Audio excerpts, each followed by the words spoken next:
As we heard from Guy Saint-Jacques, Canadians should not be surprised that China is pushing back on the strategy. In fact, China's foreign ministry has already shared that it has sent, quote, solemn demarches to Ottawa. And with more reaction, let's bring to our program now our MPs panel for today. Arif Virani is the Liberal MP for Parkdale High Park in Ontario. He's also the Parliamentary Secretary to the Minister for International Trade. Garnett Genuis is the Conservative member for Sherwood Park, Fort Saskatchewan in Alberta. He's also the Vice Chair for the Commons Committee on Foreign Affairs. And Heather McPherson is the NDP member for Edmonton Strathcona, also the Deputy Whip for her party. Hello to the three of you. Hi there. Hi there. Mr. Virani, I'm going to start with you. Beginning with the message here, what message is your government trying to send with this new Indo-Pacific strategy? Well, I think the message is quite clear. What we're trying to do is we're looking at the economy and where it is heading, and we are preparing Canadians for that. We know that the Indo-Pacific region is home to 65% of the world's population. It's going to be 2/3 of the global middle class. What we're trying to do is engage with that part of the world, diversify our supply chains, diversify our trade and investment, ensuring at the same time we are addressing things like security needs, environmental needs, addressing human rights concerns, and addressing sort of regional collaboration in a multilateral manner. So effectively what we're doing is making a down payment on the future of the Canadian economy on behalf of Canada's people. But it also, it seems, a reset on the China policy. It's definitely, you've noted obviously over the past few years the actions of China, their expansionism, their arbitrary detention of two very notorious Canadians have really shone a light on that relationship, and we are going in with an eyes wide open strategy and approach, and we're being very clear. There's fully two and a half pages of the document that are devoted just to China, but it's important for China to understand that, but it's also important for the rest of the world to understand that, and because we are building up those alliances with other democratic, liberal governments in the region, things like Japan, Korea, the world's largest democracy, India, and in showing a joint force vis-a-vis Chinese expansionism and some of the Chinese trade policies and detention policies.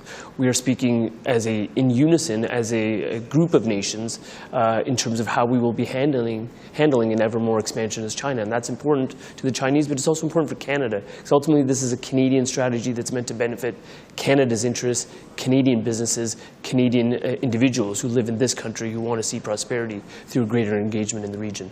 Mr. Genuis, I'm wondering what your assessment is. Your party, of course, has spoken out about China's human rights abuses. It's taken a fairly strong stance over these past few years. Is this a strong enough message being sent by the Trudeau government with this new strategy? Well, I think actions speak louder than words. We've seen a lot of dithering and delay. This strategy itself was much delayed from when the government had initially said such a strategy was coming. They haven't had a coherent policy for a long time. And now it sounds like they're trying to sound a little bit more like conservatives in the words that they're using, but they're still acting like liberals. The Liberal cabinet still abstained from yet another vote in the last month to recognize the Uyghur genocide. The government of Canada is still heavily invested in the Chinese state-controlled Asian Infrastructure Investment Bank. We should be strengthening relations with our democratic partners in the region, and Conservatives have been saying this for a very long time.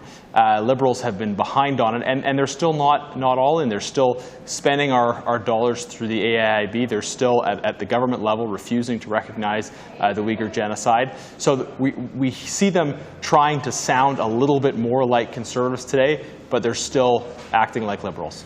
Ms. McPherson, what's your assessment of this strategy? Are you happy with what you've heard? Do you think it lacks in certain areas?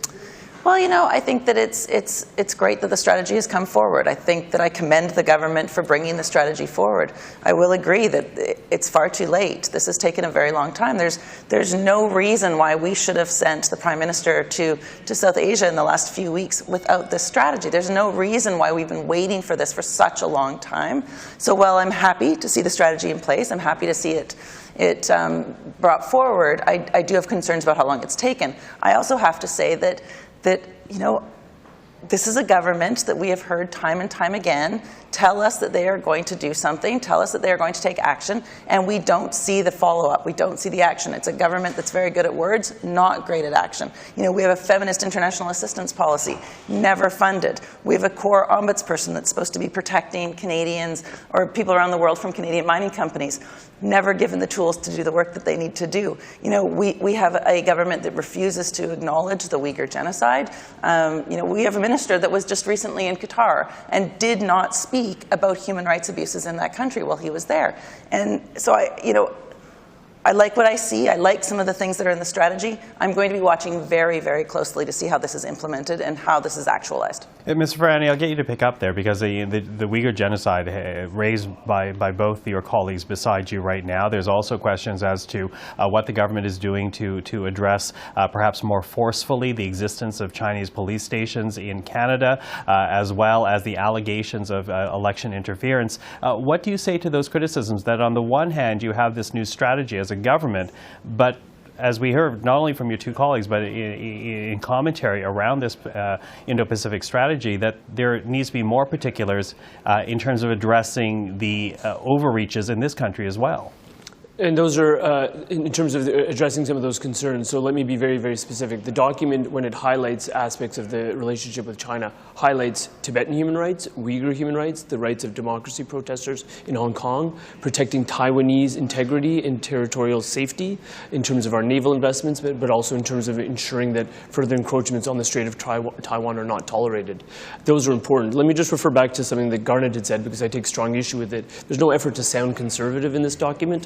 When we promote the environment with $750 million of sustainable infrastructure investments, and when we promote $100 million in feminist international development assistance, those aren't conservative priorities, those are liberal priorities, and have always been liberal priorities, and we are putting dollars attached to those priorities. So that's really, really important. In terms of the point that you raised, in terms of espionage and interference, those are very, very concerning. We are furthering all investigations in that regard, but we know that the critical incident response group that we put in place prior to the 2019 election, which was also in place in the 2021 election, did not see any overt interference that would rise to the level that Canadians needed to be alerted to. So the message for Canadians watching a program like this is that the 2019 and the 2021 election were free and fair. Does that justify any levels or attempts at interference? Absolutely it does not. That's something that we always need to be on the watch for.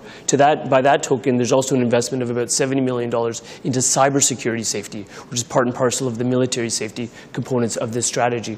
It took some time to deliver because it's so multifaceted. There's immigration investments, environmental investments, human rights investments, and serious efforts at diversifying our trade in ASEAN, with India, and with Indonesia. Yeah, let's set the record straight here, right? The government isn't delivering. They're finally starting to talk about certain issues that have in fact been issues for at least 7 years. These concerns about foreign interference in Canada, about the targeting of Canadians from diaspora communities with intimidation, with threats of violence.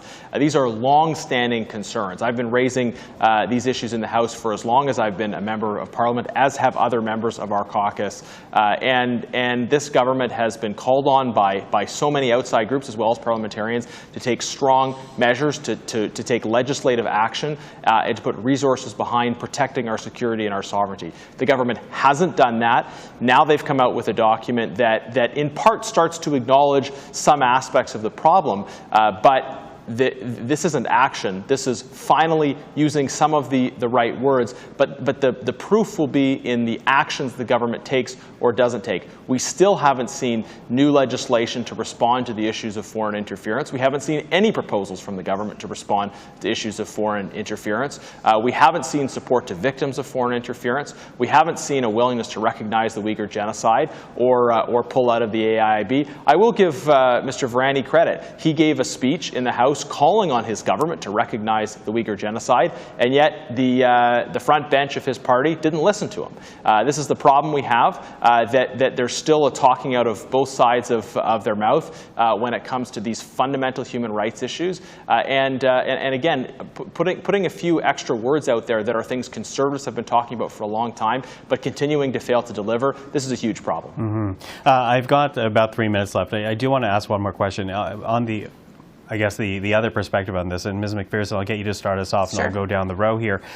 Because on the one hand, there is this policy, tougher language, a reset, if you will, with the China relation, but we still have China as one of this country's largest trading partners. There are Canadian businesses who, through a generation, have been encouraged to foster these economic ties with China. Yeah. Are you worried about the impact this strategy will have on those businesses and individuals? Well, thanks for the question, Michael. You know, what I see is that Canadians want their relationship with China. They want their government to actually have a stronger relationship with China that holds China to account, that holds China when they are hurting human rights, when they are hurting values that Canadians agree with. You know, Canadians want to see our values around the world. We want to see things like democracy, human rights protection, all of these things. So the vast majority of Canadian companies want that as well. You know, we should be looking at things like due diligence legislation and making sure that that's in place and that there are teeth for that legislation.